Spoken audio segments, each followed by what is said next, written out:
Jo Perruzza is a mother of 3 and is a senior manager within the NHS. Alongside Jo's family and work life, she also has an unfamiliar hobby. Now looking to compete on an international scale, Jo has taken this to the next level on her journey to get ripped.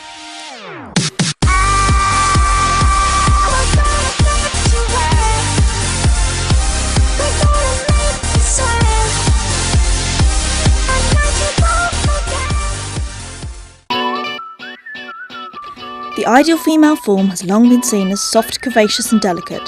However, in recent times, society has become more open-minded to appearances. With celebrities leading the way forward, the popularity of female muscle building is increasing.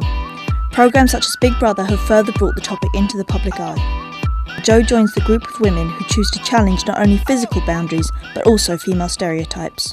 Why bodybuilding? Why now?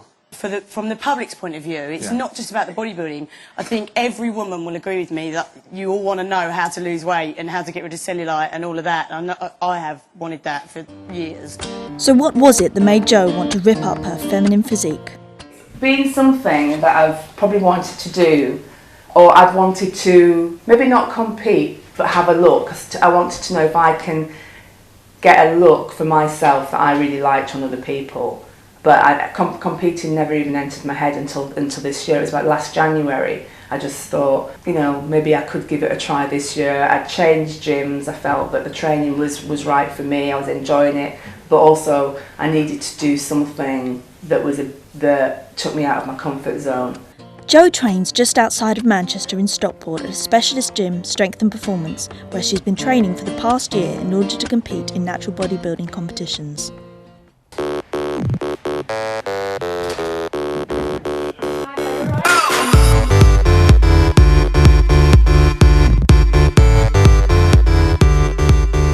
Come 3 times a week, train 3 times a week, Monday, Thursday and Saturdays. Usually for about an hour, maybe a little bit longer, just depends on what I've got. And if it's usually when it's my first week of a new programme, which is every 4 weeks, it tends to take me a bit longer because I have to get used to doing doing the exercises and make sure I get my form and my technique right, because I don't want to end up with any injuries. So yeah, I usually train for about 3.5 hours a week. And Jo's diet proves equally as challenging.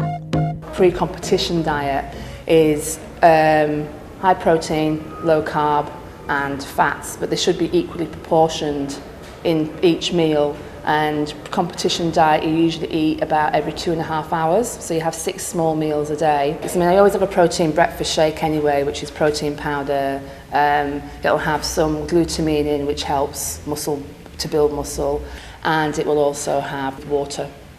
This carefully considered diet and training regime aims to assist Jo in achieving the body she needs to compete on the biggest stage of them all, America. It was obvious to us that she'd been kind of maybe stuck in a little bit of a rut, kind of been doing the same things over and over again, and she'd not really kind of progressed massively, from one month, 1 year to the next. And I think looking at her now, obviously the difference is massively noticeable. It's really, really big. She's a lot more positive as well. Just when she comes in, she has a lot of energy. She's a good trainer partner.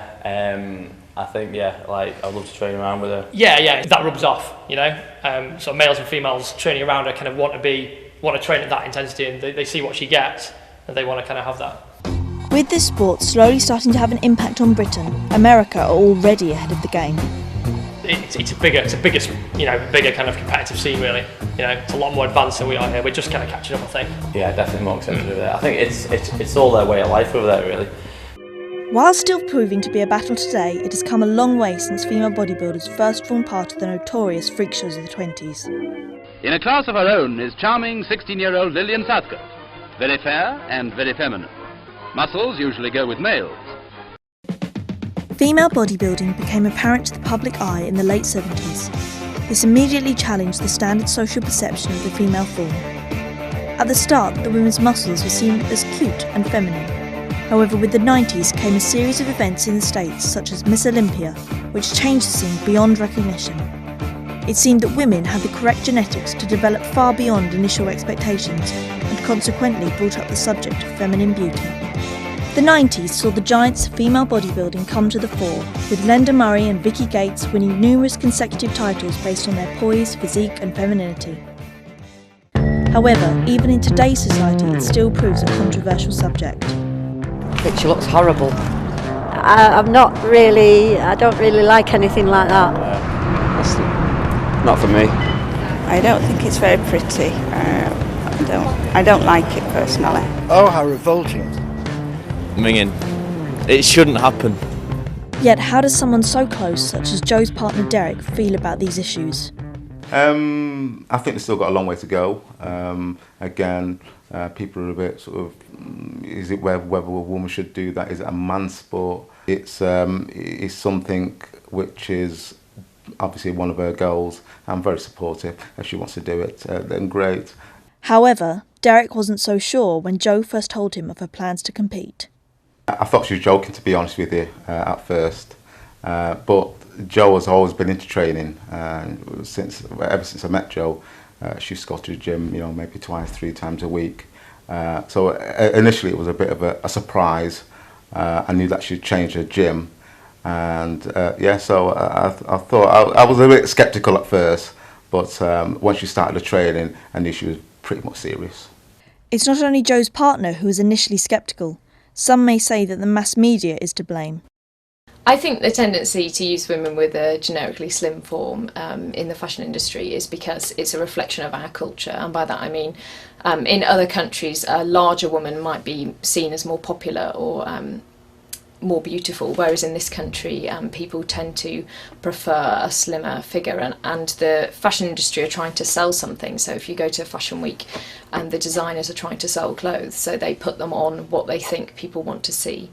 But I guess it works both ways, because potentially people want to see skinny people because the fashion industry shows people that are skinny wearing that kind of thing. So I think in society, I personally don't know any bodybuilders, and I think it would have to take more people to be aware of them and more people to be willing to accept it as a legitimate form of beauty for it to appear on the catwalk, because otherwise people will be like, oh well, I don't particularly like that. And I think the fashion industry has to work both with being forward thinking but also in embracing what society already likes. With the media's set idea of what is beautiful, this has proven difficult for Jo in sharing her unusual lifestyle with others. I think the parents at school, the mums at school, knew there was something but they couldn't work out what it was, and I chose again not to tell them because I didn't want them going home and being perhaps negative in front of their children that would have an impact on my children. So I kind of felt that I had to protect them as well to a certain degree. But I think when I was coming into school with kind of 5 layers of spray tan on, it was a bit difficult to say, to kind of try and avoid the questions really, because they could see my shape changing and weight loss happening. And actually, majority of them, the ones that I consider my close friends as parents, were very, very positive, and I think the others were just a bit kind of intrigued. You could see people looking as to what was going on.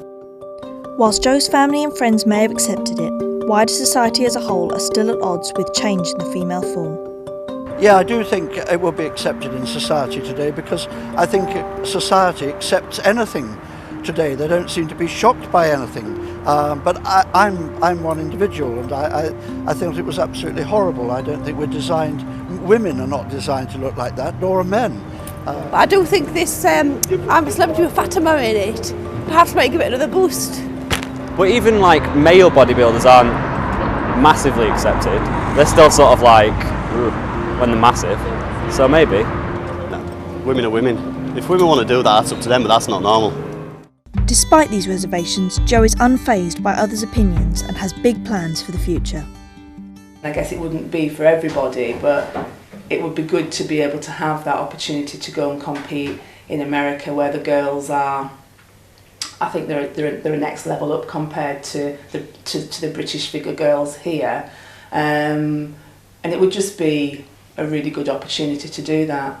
It's kind of like, I've had this goal, I can't have the same goal again, because it's just not, it wouldn't be for me, so I need to have a goal that's going to make me work that bit harder to try and get to the next level. With Jo hoping to make the move to the States and America being more accepting of this lifestyle, she will be able to fulfil her aspirations and achieve her final goal.